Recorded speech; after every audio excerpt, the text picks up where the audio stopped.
Fake one. Enter whatever you want. Okay. Let's see.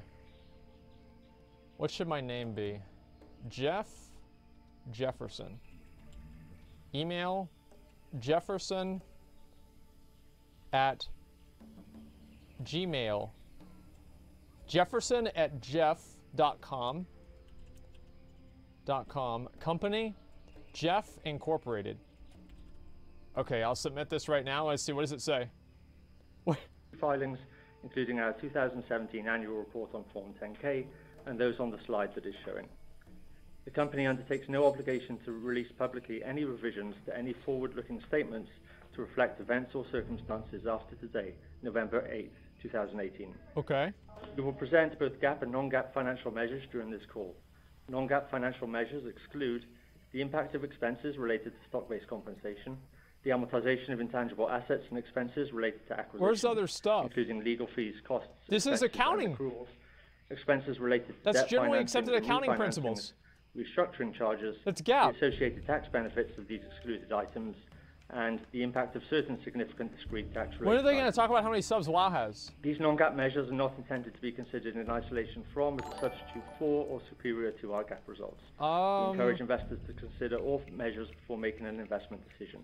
Please refer to our earnings release, which is posted on www.activisionblizzard.com for a full GAAP to non-GAAP reconciliation and further explanation. Okay, we'll wait here for like a of minute and see if there's anything else that comes out of this. There's also a PowerPoint overview, which you can access with the webcast, and which will be posted to the website following the call. Okay. In addition, we will be posting a financial overview highlighting both GAAP and non-GAAP results and a one-page summary. And now I'd like to introduce our CEO, Bobby Kotick. Okay. Thank you all for joining us today. Okay. Our results for the third quarter exceeded our prior outlook as we continue to entertain large audiences, drive deep engagement, and attract significant audience investment across our franchises. Last quarter, on average, 345 million people played our games each month. That's a lot. And our players spent a record 52 minutes per day playing Activision Blizzard and King games. That's a lot. Our unique advantage is the ability to create the most compelling interactive and spectator entertainment based on our own franchises, combined with our direct digital connection to hundreds of millions of customers in over 190 countries. Okay. With these competitive advantages, we continue to connect and engage the world through epic entertainment. Epic entertainment. Very few companies are able to consistently deliver compelling content to hundreds of millions of customers. True. Fewer still can provide their audiences with flexible methods of payment for that content. For our hundreds of millions of customers, we now offer content on phones, computers, and video game consoles, and subscription billing, direct digital download billing, virtual item sales, digital advertising. And of course, we still sell our products through tens of thousands of stores around the world. What about WoW? As an example of the breadth of our capabilities, we launched Call of Duty Black Ops 4 on October 12th. Wow. Ordinarily, we launch new Call of Duty titles this week in November, but we believe holiday customers, of which there are millions, will benefit from more players in the game earlier.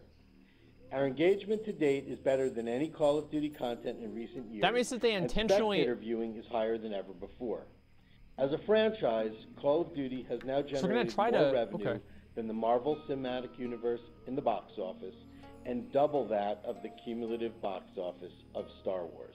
Wow. We have an exciting future plan for Call of Duty That's a big number. players, including our new Call of Duty professional player opportunities, and lots of exciting new content in 2019 and beyond. Well, that's good. I thought it was going to suck. We remain focused on the key growth drivers of our business that we believe present meaningful revenue and engagement upside, including live operations, mobile, and investment in new and growing franchise engagement models.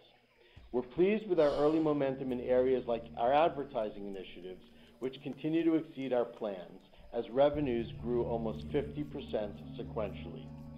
And we are further strengthening our leadership position in esports, having now sold 20 teams globally for the Overwatch League at substantially higher prices because of league financial overperformance versus our original plans. Is the Overwatch League really making that much money? The first season of the league by our new owners. Wow. As always, we thank you, our community, our shareholders, and our partners, as well as our talented teams around the world for all of their support and hard work. And now, on to Coddy. Thanks, Bobby. Okay. Activision Blizzard exceeded its outlook in Q3, and we remain on track to deliver our previous upwardly revised outlook for the year and double-digit earnings per share growth year over year. I think I should have invested in Blizzard. Because of our incredibly talented teams comprised of the best creative and commercial leaders in the industry, and their focus behind the 4 key growth drivers of our business. First, our cadence Oh, it's of down major 9%. Oh, never mind. And invigorate existing communities and bring in new audiences. Second, our growing stream of live operations, which includes content, services, features, and events that engage our franchise communities and encourage new players to join. Third, the expansion of our existing franchises onto mobile, the world's largest platform, and the creation of new franchises. And fourth, new and the world's growing largest platform, models, mobile, such as esport leagues and digital advertising. On the first driver, our teams continue to deliver exceptional innovation and execution with major new content releases for Call of Duty, World of Warcraft, and Candy Crush. These content releases reinforce a strong foundation for our second growth driver, live operations. We generate over $4 billion a year in net bookings from in-game content. I was just giving my head a high five. The growing majority of our net bookings, yet still offers some of the best value per hour in all of entertainment. We see the continued improvement of our live operations model as one of our largest growth opportunities, with the potential to generate billions of dollars of high-margin incremental revenue as we deliver year-round in-game content for our community. Okay. We have robust engagement and content roadmaps in place for our key franchises, including Call of Duty, Okay, this is the WoW part. Candy Crush. Is now, this not all our franchises are experiencing the momentum we see in Call of Duty and Candy Crush, and we have to improve the pace of innovation and the cadence of in-game content. Our franchise and business unit leaders are all now committed to achieving that goal. On our third growth driver, the expansion of our franchises onto mobile, we know that many of the most successful mobile games today are based on intellectual property originally created for consoles and PCs. Like Command and Conquer. As an example, we've seen this ourselves with Hearthstone, where the fan base grew significantly when we added the mobile platform to a game that isn't even yet fully optimized for mobile success. Because it was a mobile game. Mobile remains the largest and fastest growing platform for gaming in the world. And while King is a clear leader in mobile, we're still investing in Activision and Blizzard franchises for mobile releases. For example, Activision is collaborating with Tencent on Call of Duty Mobile, taking the biggest action franchise of the last 2 decades to the largest gaming market in the world. And of course, also to Western audiences, where, as Bobby pointed out, Call of Duty is already one of the most successful entertainment franchises in history.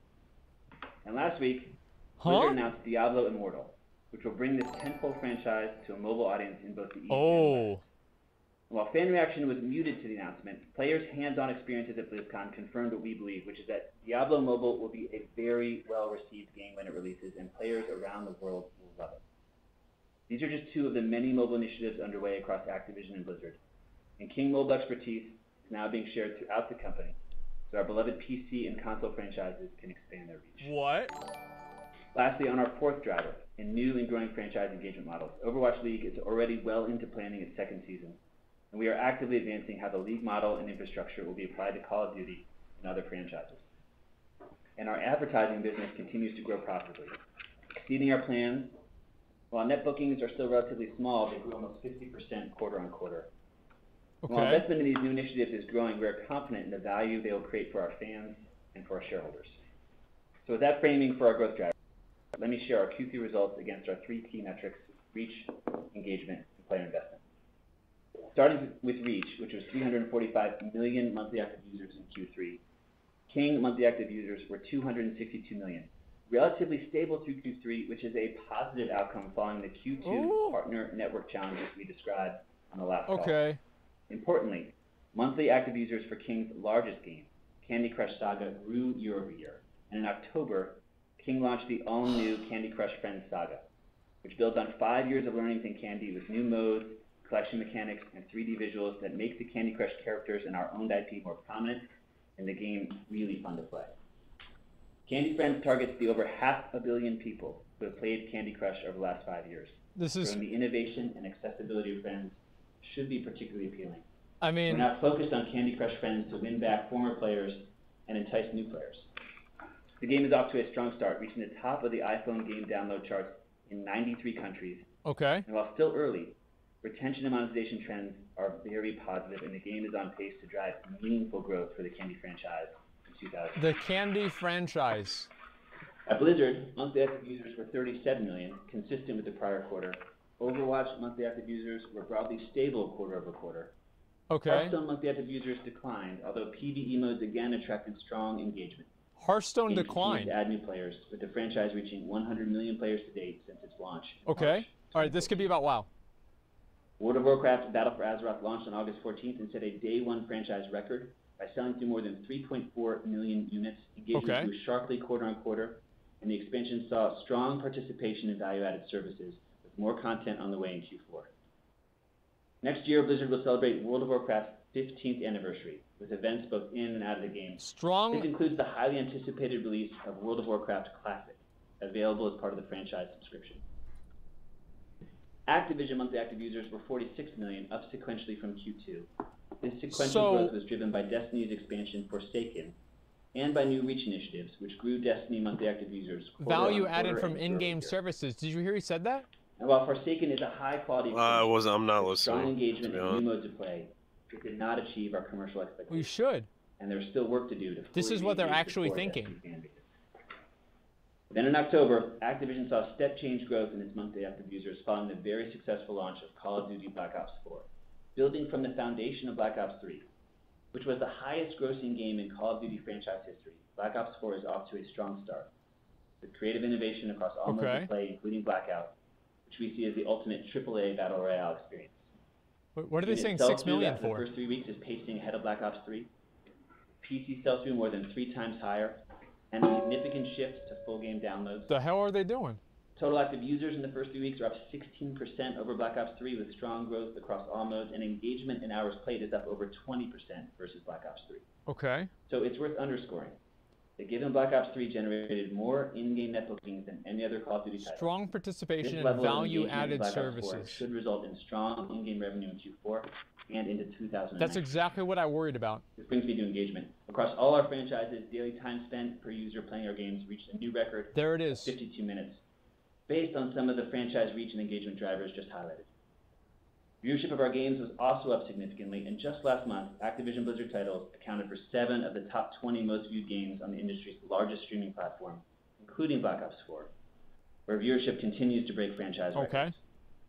In the Overwatch League, we continue to build on the success of the inaugural season, announcing another 6 team sales in September spanning Europe, Asia, and North America, all at substantially higher valuations than team prices in the first season. 9 of our now 20 teams are based outside the U.S., reflecting the global appeal of the league. BlizzCon, which is the ultimate celebration of Blizzard community engagement, drew millions of viewers around the world by live stream and over 40,000 fans in person. True. In addition to the reveal of new content for every franchise, we announced the expansion of the Diablo franchise onto mobile, with Diablo Immortal, co-developed with NetEase. Diablo Immortal is built from the ground up for mobile as an authentic Diablo experience that will make the franchise available to hundreds of millions of people around the world. There's the word again. We're confident when the game launches, it'll be a great experience for new players, as well as the extremely loyal and vocal Diablo community. And vocal. We know how eager that community is to experience even more from Diablo. When the time is right, the team will share more about what else they have in store. Turning now to player investment. In-game net bookings were over $1 billion in Q3, which helped to set a year-to-date rate of $3 billion. Okay. King was the biggest contributor, with 2 of the top 10 highest-grossing titles in U.S. mobile app stores for the 20th quarter in a row. That's a long quarter. Candy Crush Saga was again #1.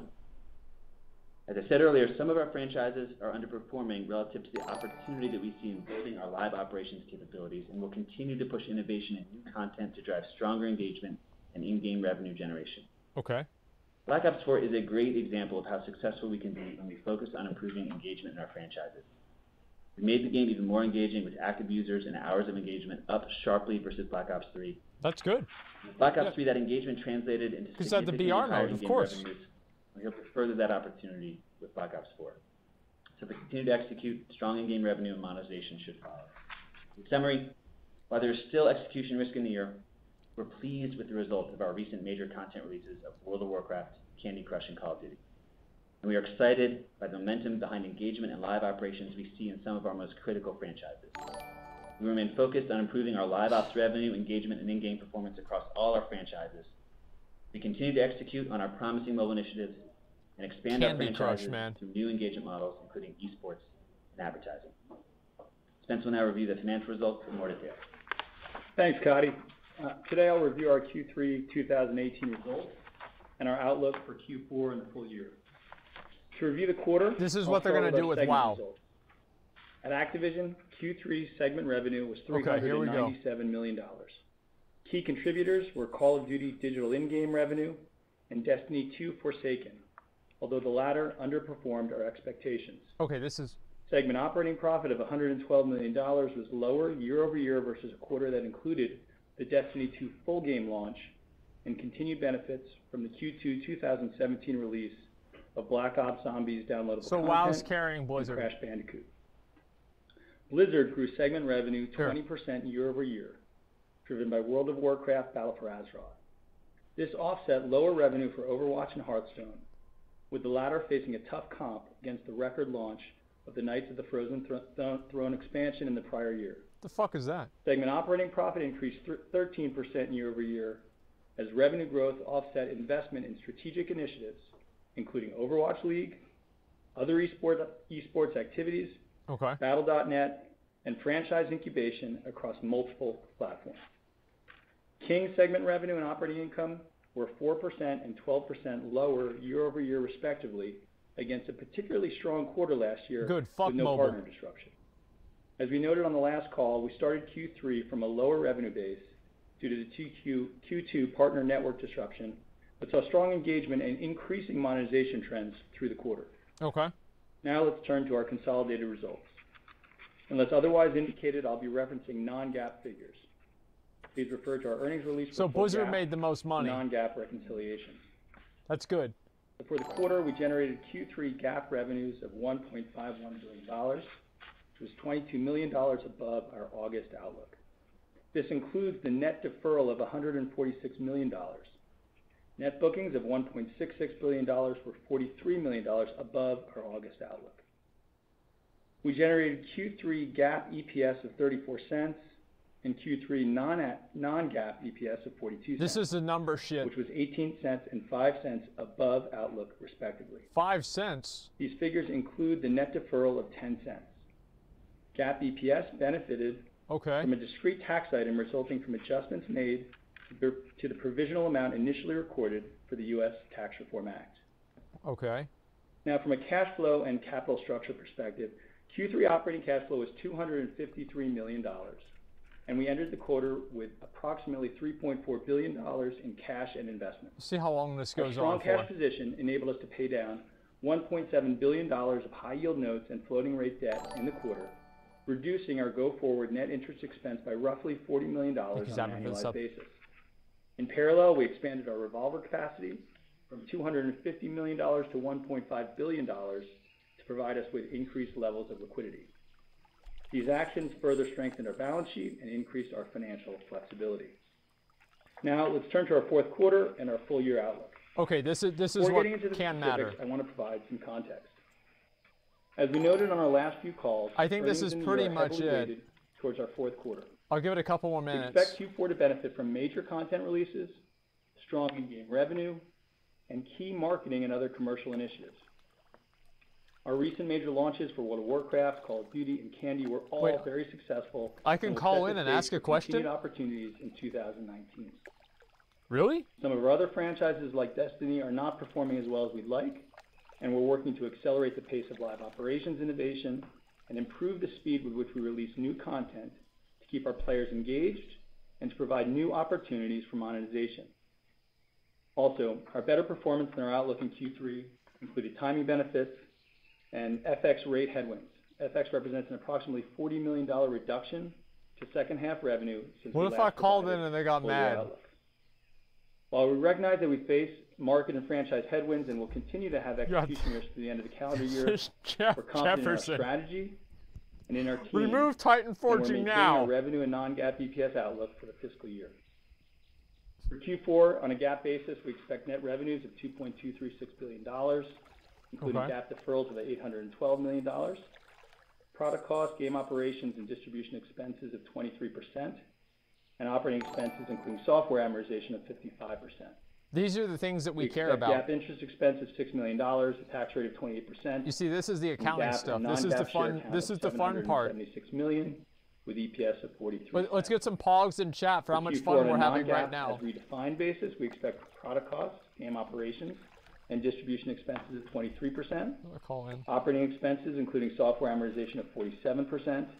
And we expect non-GAAP interest expense of $5 million, a tax rate of 23%, and non-GAAP EPS of 64 cents, which includes GAAP deferrals of 63 cents. Call in. For 2018, on a GAAP basis, we expect net revenues of $7.355 billion, including GAAP deferrals of $120 million. Contact us. Product cost, game operations, and distribution expenses of 23%. Operating expenses, including software amortization, of 53%. And we expect GAAP interest expense of $113 million, a tax rate of 9%, and GAAP and non-GAAP share count of 772 million, I don't know, man. with EPS of $1.94. And for 2018, on a non-GAAP as redefined basis, we expect product costs, game operations. If the next slide is like more accounting stuff, we'll just go back to the game. Operating expenses, including software amortization, of 44%. And we expect non-GAAP interest expense of $70 million. Because I don't think I can call in. And non-GAAP they've got to screen me. $2.46. Like they'll know 100%. Okay, we'll wait for the Q&A. Foundation of our business remains strong. Recent launches further strengthen our enduring franchises. Here we go. We're focused on driving strong engagement and in-game performance across our entire portfolio, and we'll continue to make progress in our mobile expansion and new engagement models, including leagues and advertising. We're committed to driving our 4 key growth pillars while maintaining the fiscal discipline that our shareholders expect. Okay. And we continue to see opportunities across the entire landscape of interactive entertainment. We'll now open the call up for